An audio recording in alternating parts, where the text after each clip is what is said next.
Dice. Time to slice some dice.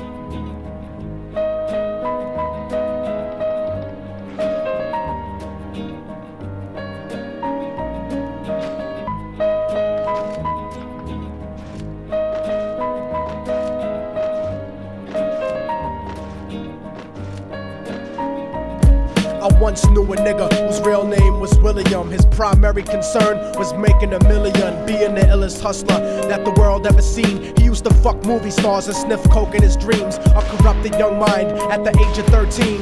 Nigga never had a father and his mom was a fiend. She put the pipe down, but for every year she was sober. Her son's heart simultaneously grew colder. He started hanging out, selling bags in the projects, checking the young chicks looking for hit and run prospects. He was fascinated by material objects, but he understood money never bought respect. He built a reputation cause he could hustle and steal, but got locked once and didn't hesitate to squeal. So criminals he chilled with didn't think he was real. You see, me and niggas like this have never been equal. I don't project my insecurities on other people. He fiended for props like addicts with pipes and needles, and so he felt he had to prove to everyone he was evil. A feeble-minded young man with infinite potential, the product of a ghetto-bred capitalistic mental. Coincidentally dropped out of school to sell weed, dancing with the devil, smoked until his eyes would bleed. But he was sick of selling trees and gave in to his greed.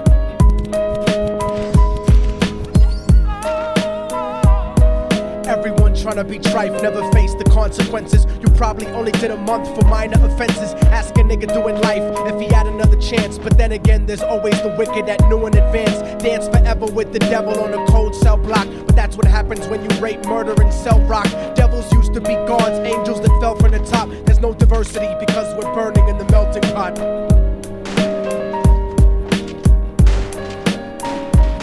So Billy started robbing niggas, anything he could do to get his respect back in the eyes of his crew. Starting fights over little shit up on the block. Stepped up to selling mothers and brothers the crack rock. Working overtime, making money for the crack spot. Hit the jackpot and wanted to move up to cocaine, fulfilling the Scarface fantasy stuck in his brain. Tired of the block niggas treating him the same.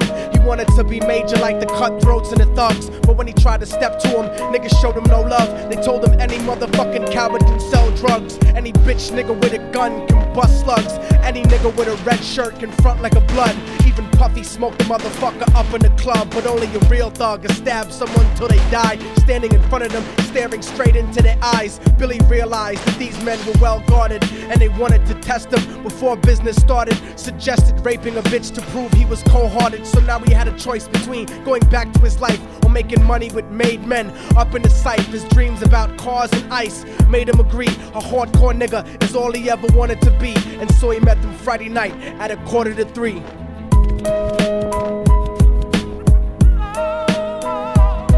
Everyone tryna be trife, never face the consequences. You probably only did a month for minor offenses. Ask a nigga doing life if he had another chance. But then again, there's always the wicked that knew in advance. Dance forever with the devil on a cold cell block. But that's what happens when you rape, murder, and sell rock. Devils used to be gods, angels that fell from the top. There's no diversity because we're burning in the melting pot.